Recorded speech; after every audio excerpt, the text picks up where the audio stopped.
They called her Gloriana, a goddess, a virgin, a queen beyond time.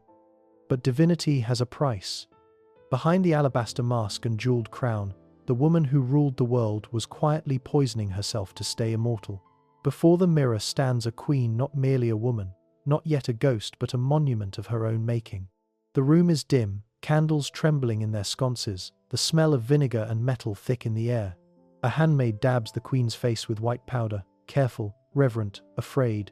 Beneath the brush lies a truth that cannot be seen, the living flesh of Elizabeth Tudor, marked by time, by power, by disease. Above it, a mask is born. To the world beyond her chambers, Elizabeth is not mortal. She is Gloriana, the Virgin Queen, a figure of light, purity, and divine grace. Yet the face that carries this divinity is made of poison. Venetian ceruse. They call it the spirits of Saturn, a mixture of white lead and vinegar that promises perfection and delivers decay. The queen smooths it on her skin, her eyes half closed, as though she's sealing herself against the world. She knows what the mask means. To rule as a woman in a kingdom of men, she must appear untouched, untouchable. In the court of Elizabethan England, the color white is not innocence. It is power. It is the color of nobility, of distance, of cold marble and divine authority. And so Elizabeth becomes white, whiter than any woman in her realm. Her pallor is not vanity, it is a language, a message written in the paint of her face. I am not one of you. It is a declaration of sovereignty over her own image, her own story, her own myth. Yet the mirror tells another tale. Each morning, the ritual repeats. The application of ceruse, the dabbing of mercury onto her lips, the faint sting as it bites into her skin. The makeup smells faintly of sour wine, a scent that hangs around her even as courtiers kneel and poets praise her beauty. Beneath the mask, her skin grays and cracks.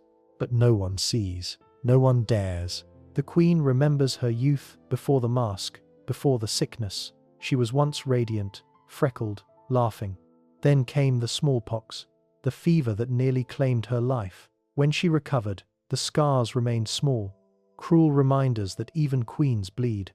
In a court where appearance is fate, such blemishes were not merely cosmetic, they were political. They threatened the illusion of perfection on which her entire reign rested. So she began to paint. Every layer of white lead became both shield and prison. Each stroke covered the memory of weakness. Each touch of rouge masked the truth of her mortality. And yet, as she concealed her wounds, she also imprisoned herself within the illusion. The mask was not only for others, it was for her. To look into the mirror and see anything less than divine would have been unbearable. Her ladies-in-waiting whispered of the toll it took. The queen's hair thinned, falling out in soft handfuls of gold. Her skin grew tender and grey, raw beneath the paint. But Elizabeth, the survivor, pressed on. She would not yield to the decay of flesh. She had endured imprisonment, betrayal, execution threats, and the ghosts of her mother's death. A little poison was nothing compared to the poison of power. The mirror became her confidant. In its depths, she could still see the eternal version of herself, the one the poets called Astrea. The goddess returned to earth. The nation needed that vision. England's peace, its identity, its pride all hung upon the illusion that the queen was beyond time. And so, she obeyed the myth she had created. Beyond her chamber walls, the politics of her image rippled outward. Painters learned quickly that an honest portrait could be fatal to a career. The queen's orders were clear.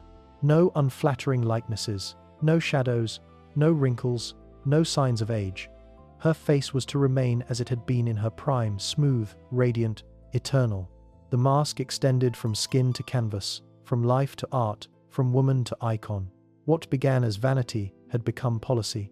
But there is tragedy in the making of perfection. Every mask demands a sacrifice. As Elizabeth grew older, the cost became harder to hide.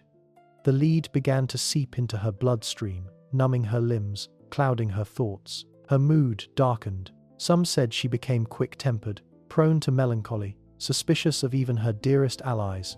Her brilliance remained, but it flickered like a candle under heavy glass. The poison that preserved her power was slowly consuming it. Still, she smiled, she ruled, she stood before her mirror, applying the white mask that both protected and destroyed her. The ritual was sacred now, almost liturgical, a queen preparing for the theatre of her day.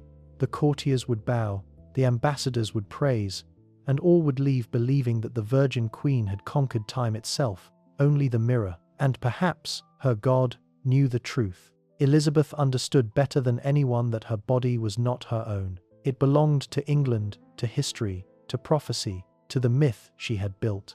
Her purity was national policy. Her beauty was a diplomatic tool.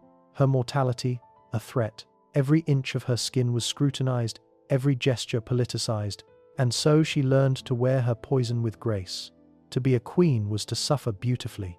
In the flickering candlelight, she lifts the mirror once more. The mask gleams perfect, distant, unyielding. Yet behind her eyes, something trembles. She sees the faintest crack in the illusion, the faintest shadow beneath the whiteness.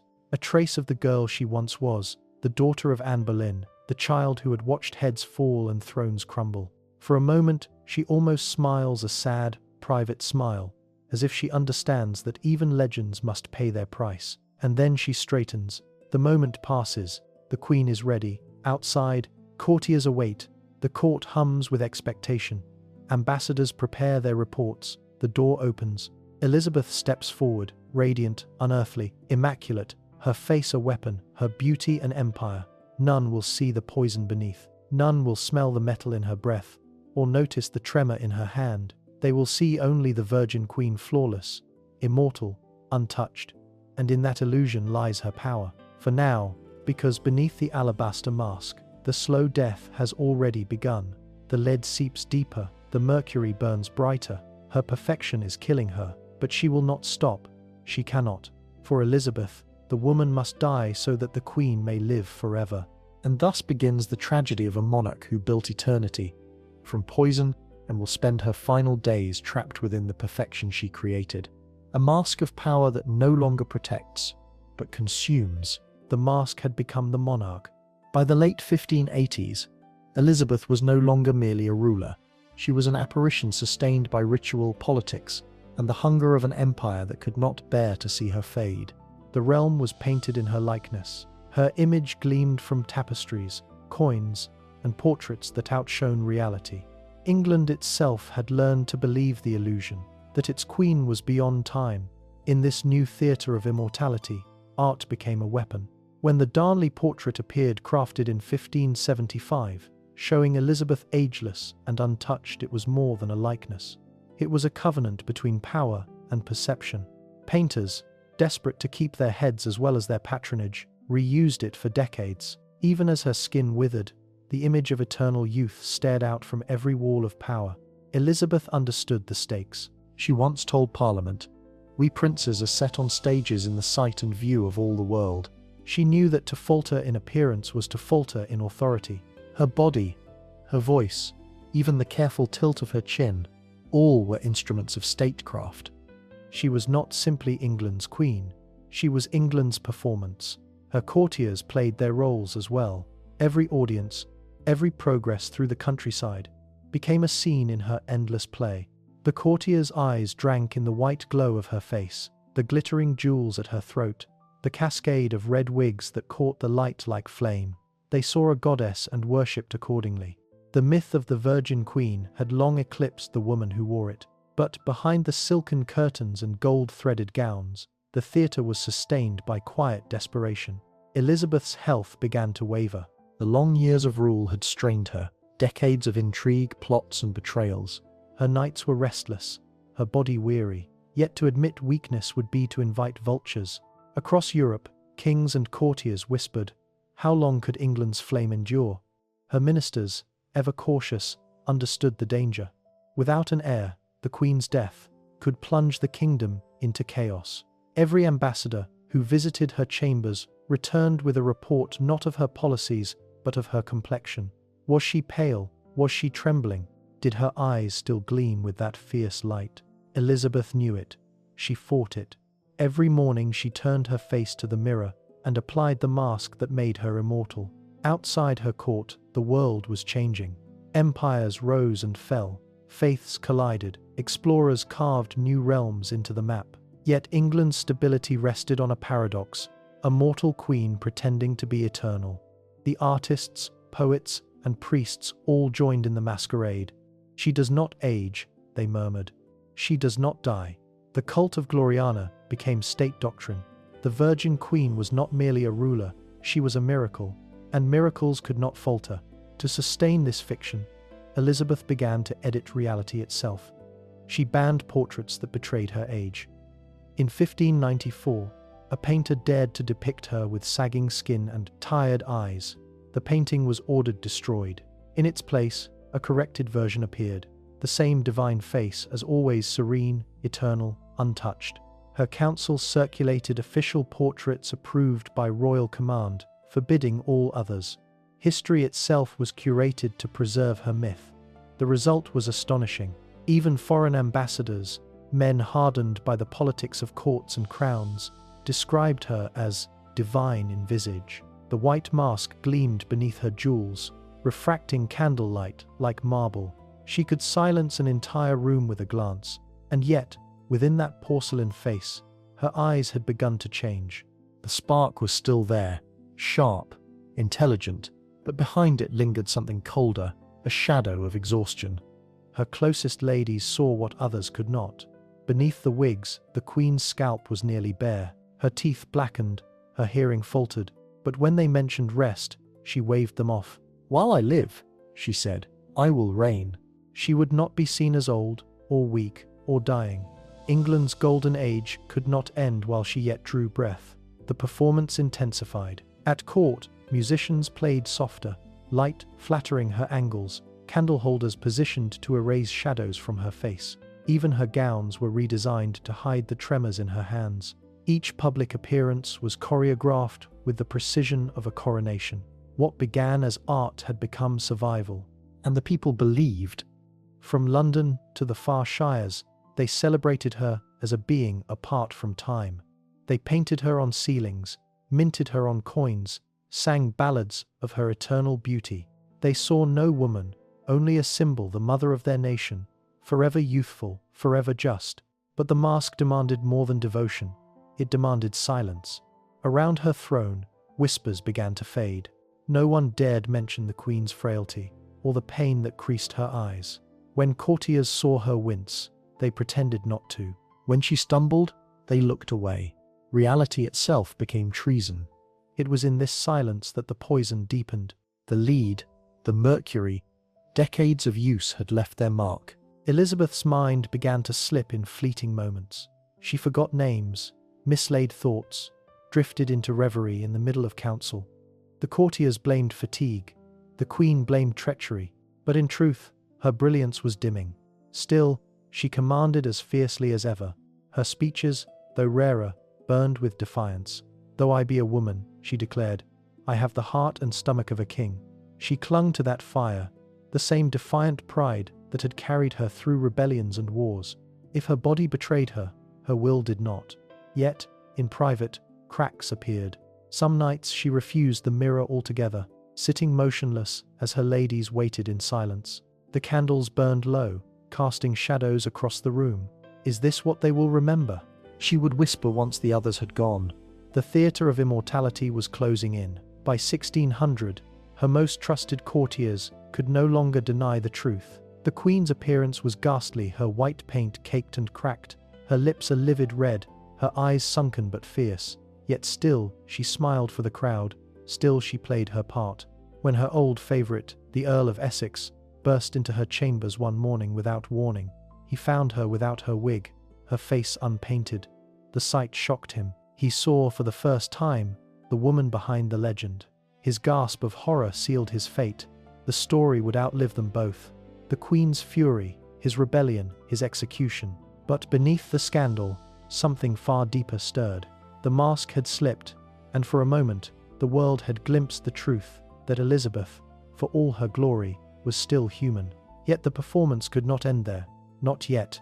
She redoubled her efforts to preserve her divine illusion, wearing her paint, thicker than ever, standing longer before the mirror each morning. The courtiers bowed, the poets wrote, the painters obeyed. The queen remained eternal, at least to the eye. But even eternity has its limits. In the waning years of her reign, the white glow that once symbolized divine light had begun to look ghostly, almost funereal. Her mask was no longer the mark of power, it was the face of her own mortality, and somewhere deep within her, Elizabeth must have known. The theatre she had built to immortalize herself was becoming her tomb. As the candles guttered in the royal chamber, and the Queen turned once more to her mirror, a flicker passed through her reflection. Something fragile, human, terrified. She blinked, and the illusion restored itself. But outside the palace walls, the whispers had already begun. The Queen is fading. The year is 1602. The world outside the palace walls moves on. Merchants bustle along the Thames. Explorers carve the New World into maps, and a restless England wonders if its golden age is drawing to a close. But inside the silent corridors of Richmond Palace, time has begun to thicken, like candle wax pooling around a flame that burns too long. The Queen, once radiant, now lives surrounded by shadows. Her courtiers whisper that she never sleeps, that she paces through the night, haunted by the spectre of her own mortality. The myth of Elizabeth endures in public, but behind closed doors, the body beneath the legend begins to fail. Her joints ache, her breath shortens. The very substances that preserved her throne now corrode her from within. Lead, mercury, and vinegar, the alchemy of beauty, turned to venom. The poisons seep through her veins, clouding her memory, dulling her senses, and feeding the melancholy that wraps around her like a cloak. Her physicians know, though they dare not say it aloud. They offer her tonics, elixirs, and prayers, but none dare remove the mask that has become both her symbol and her sickness. For to strip the paint from her face would be to expose the woman beneath the divinity, and that, more than death itself, is what the Queen fears. By now, her appetite has waned. Food turns to ash in her mouth. She moves with difficulty, leaning on her attendants as she walks. And yet, when ministers approach her chamber, she demands they be told nothing is wrong. The Queen, her ladies say, is merely at prayer. But within, she sits motionless, her eyes unfocused, as though she listens to voices only she can hear. Each day, Elizabeth confronts a quiet war, not of armies or politics, but of will. To stop would be to surrender. And so, she endures, her body brittle, her mind caught between lucidity and delirium. The courtiers who once feared her temper now fear her silence. She speaks rarely, and when she does, her words are strange fragments of memory, commands to ghosts. "Bring me the mirror," she whispers one night. Her maid hesitates, knowing what it will show. When she finally lifts it, Elizabeth stares at her reflection, as if meeting a stranger. The face that gazes back is pale, hollow, the white paint caked and cracked, the red of her lips bleeding into the lines of her skin. For a moment she trembles, then slowly she nods. "We are not yet done," she murmurs. But her body disagrees. The crown that once sat proudly upon her head now feels heavy, almost cruel. Beneath her wig, the scalp burns. The weight of her jewelry presses into fragile flesh. She begins to refuse court appearances. The council grows anxious. Rumors of her decline spread beyond the palace walls. Foreign ambassadors send letters across Europe. The Queen grows weak. England's succession is uncertain. Every tremor, every cough, becomes a matter of state. Her counselors plead for her to name an heir. She resists. Perhaps it is pride. Perhaps it is fear. Fear that the moment she does, she will cease to be necessary. Elizabeth has ruled for 44 years, defying every expectation of a woman, every prophecy of her downfall. To admit the end now would be to unravel the empire she built with her bare hands. "I will have no successor while I live," she snaps, her voice still sharp despite the weakness beneath. "When I am gone, let them find one." In these final months, the court grows tense, suspended in the twilight between hope and mourning. Ministers tread softly, nobles watch one another, like vultures circling a dying lion. Even the air feels heavy with anticipation, but the Queen's defiance remains unbroken. One evening, as her doctors beg her to rest, she shakes her head. "If I lie down," she says, "I shall never rise again." And so she stands hour after hour, her body trembling, her ladies spreading cushions around her feet for when she falls. She stands because standing means ruling, because lying down means death. The woman who once made England rise now refuses to fall. Yet even queens cannot fight the slow betrayal of their own blood. Her skin has grown thin as parchment, her lips blue with exhaustion. She no longer eats, she barely speaks. When courtiers approach, she looks through them, her gaze distant, unfocused. They say her melancholy has deepened into something darker, a quiet acceptance that the play is nearing its final act. And still, the theatre continues. Her attendants apply her makeup each morning, though her skin can barely bear the touch. The white mask gleams under the candlelight, hiding the rot beneath. To those who see her, she remains a statue of composure, but her ladies know that each layer of ceruse brings fresh pain. One trembles as she applies the final coat, whispering, "Your Majesty, perhaps we might." Elizabeth cuts her off with a raised hand. "Do as you have always done," she says. "England must not see its queen undone." The court physicians confer in private. They list her symptoms: trembling, fatigue, memory lapses, a strange graying of the skin. They speak of mercury sickness, lead poisoning, and failing organs. But none dare name the truth aloud. To call her poisoned would be to admit that England's own ideals have turned deadly. The Queen's perfection, once the symbol of divine power, is killing her. Then comes the final humiliation. The coronation ring, the very symbol of her union with the crown, has grown into her finger. Decades of swelling, of thin, poisoned flesh, have fused metal and skin together. It cuts deep now, a wound that will not heal. Her doctors plead for permission to remove it, warning of infection, but she refuses. The ring is not jewelry, it is her crown, her vow, her very identity. To remove it would be to renounce her rule. Only when the pain becomes unbearable does she relent, whispering, "Do what must be done." The operation is brutal. The ring is cut away, the flesh beneath blackened and raw. Within days, her fever worsens. Infection sets in. The physicians whisper that her blood has turned against her, that the poisons have claimed their final victory. By mid-March 1603, Elizabeth can no longer speak. Her attendants find her sitting on the floor, wrapped in a shawl, refusing her bed, refusing her food. When asked if she will rest, she shakes her head. "Little need of sleep now," she murmurs. Her voice is thin, ghost-like. She points to the shadowed corner of the room. "I see them," she says, and none dare ask who. In her silence, her court unravels. Messages fly to Scotland, to the heir presumptive, James VI.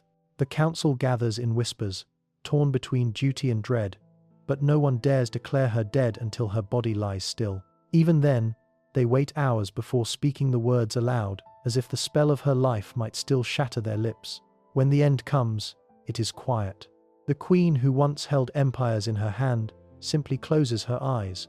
The body that defied time finally yields to it. She dies upright, as she had lived, proud, unbending, a monarch to her final breath. Yet death cannot silence myth.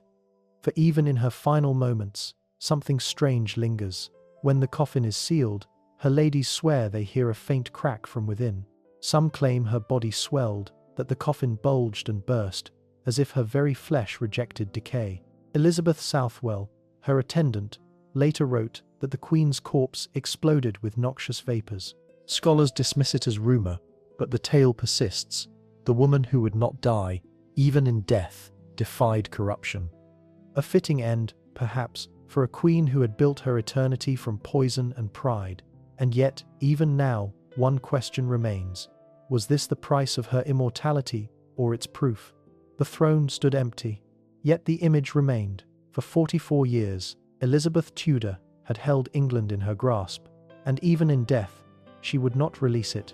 Her body was gone, but her face lingered, everywhere, in portraits, coins, tapestries, and prayers. The white mask that once poisoned her now became her immortality, and in that strange twilight between death and remembrance, England began the final act of the theatre she had created, a performance not for the living but for history itself. They laid her body in state at Whitehall Palace.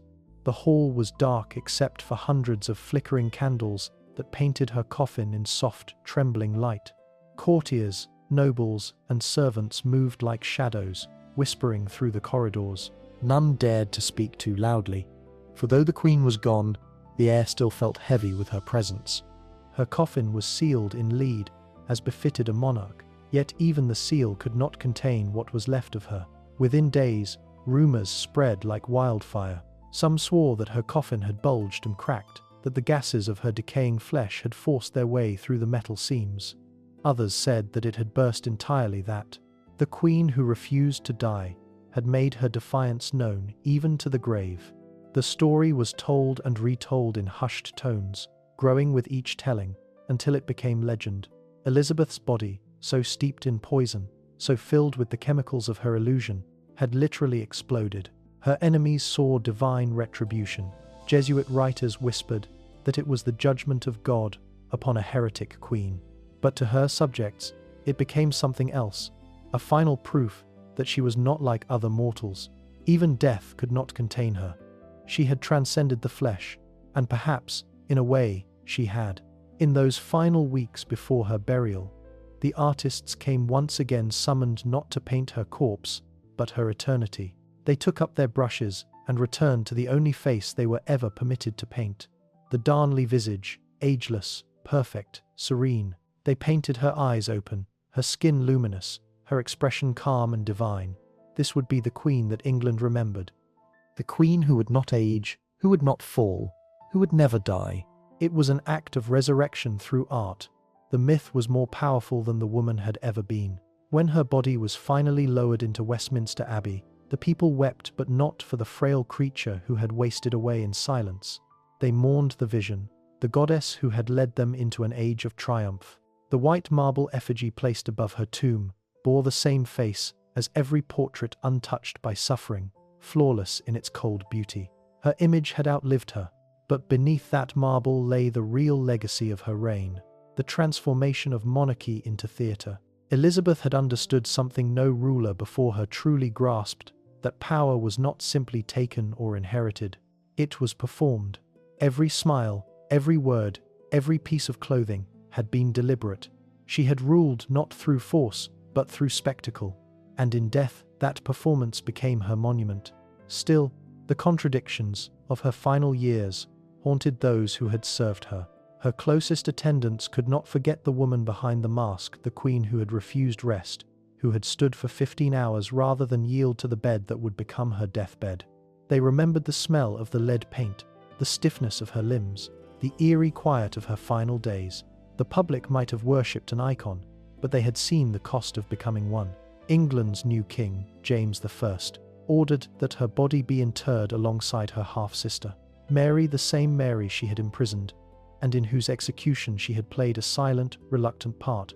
On the tomb, an inscription was carved: "Partners, both in throne and grave, here rest we two sisters, Elizabeth and Mary, in hope of one resurrection." It was meant as a gesture of unity, of peace, but to those who had lived under Elizabeth's reign, it was something else, a strange irony. The Virgin Queen, who had built her power upon solitude and self-mastery, was now eternally bound to the sister she had once feared. Yet even from her marble tomb, Elizabeth's influence refused to fade. Her courtiers, her poets, her successors, all inherited fragments of her performance. The great playwrights of her time had already turned her into symbol and myth, the virgin ruler, the mother of the nation, the eternal goddess. Even Shakespeare, who wrote under her watchful gaze, seemed to echo her presence in his heroines. Proud, witty, defiant women who stood at the edge of power and destiny. And for the people, she became something greater than human. In ballads and pamphlets, her death was described not as an ending, but a transformation. The Virgin Queen had ascended not to heaven, but to legend. Mothers told their daughters stories of her courage, her brilliance, her wit. Farmers raised their mugs in her name long after the new king took the throne. The image of her pale, painted face continued to watch from every tavern wall and church hall. But behind that immortality lay the deepest paradox of all. Elizabeth had spent her life defying the laws of nature, refusing marriage, refusing heirs, refusing decay. Yet it was her defiance itself that preserved her memory. The poisons that killed her also embalmed her story. Her painted face became the face of an era, her alchemy of beauty, the symbol of a nation's pride. And so, even as her body turned to dust, her myth endured radiant, terrible, untouchable. In the centuries that followed, scientists would study the very substances she had used. They would uncover the truth that her favorite cosmetic, Venetian ceruse, was among the deadliest concoctions of its age, a slow killer that seeped through the skin, poisoning blood and bone alike. They would trace the symptoms of her decline, the trembling hands, the pallid skin, the melancholy, and recognize them as the hallmarks of lead and mercury poisoning. What had once been considered the mark of beauty had, in truth, been a mask of death. And yet, even with this knowledge, something about her end remains haunting. Because Elizabeth was not simply destroyed by vanity, she was consumed by the mythology she herself had created, the necessity of appearing divine in a world that punished mortal women. Her paint was not mere cosmetics, it was armor. In every stroke of white lead, she fought back against a universe that demanded she age, weaken, and yield. She turned poison into power and paid for it with her life. So when the legends tell of her coffin bursting, of her body resisting decay, perhaps there is more truth to it than science can measure. Not in flesh or bone, but in the stubborn persistence of her image. The queen who refused to die did so not in body, but in memory. She became an idea, the embodiment of an empire's dream of immortality. And yet, as the centuries pass, the question remains, was Elizabeth's immortality a triumph or a curse? For in the end, even her marble effigy seems to whisper the same warning her life had embodied, that power, once worshipped, devours the soul that wields it. But the story does not end in the tomb, because somewhere, beneath the layers of paint, beneath the myth and the marble, the woman remains Anne Boleyn's daughter, the girl who learned too early that to survive, she must become more than human. And perhaps, in some dark corner of history, she still stands ghostly pale, unblinking, her lips crimson with mercury, her skin shimmering with the light of 1,000 candles, forever watching the world she left behind. This is the haunting story of Elizabeth I's final transformation from woman to myth, from monarch to memory. Through decades of white lead and mercury, she crafted an image of divine perfection, hiding illness, loneliness, and fear behind a porcelain mask. Her beauty became her politics, her power, her poison. As her body failed, her legend only grew stronger, until death itself seemed unable to contain her. In the silence after her passing, England was left not with a corpse, but with an icon. A queen who defied time, and whose final mystery blurs the line between immortality and decay. If this story captivated you, if the mix of beauty, power, and tragedy made you feel the ghost of Gloriana herself, then don't let her legend fade. Hit like if you were drawn into the mystery of Elizabeth's final days, and subscribe to our channel for more cinematic deep dives into the hidden corners of history where myth and mortality collide. Every week, we uncover the forgotten faces behind the crown, rulers, rebels, and visionaries whose stories still echo across the centuries. From poisoned queens to fallen empires, from saints to tyrants, we bring the past to life, one haunting truth at a time. And now we want to hear from you. What story should we tell next? Which ruler, dynasty, or legend do you want us to unravel under the same unforgiving light? Tell us in the comments below. Your idea could inspire the next episode in our journey through the shadows of history. Because legends never truly die, they just wait for someone to remember them.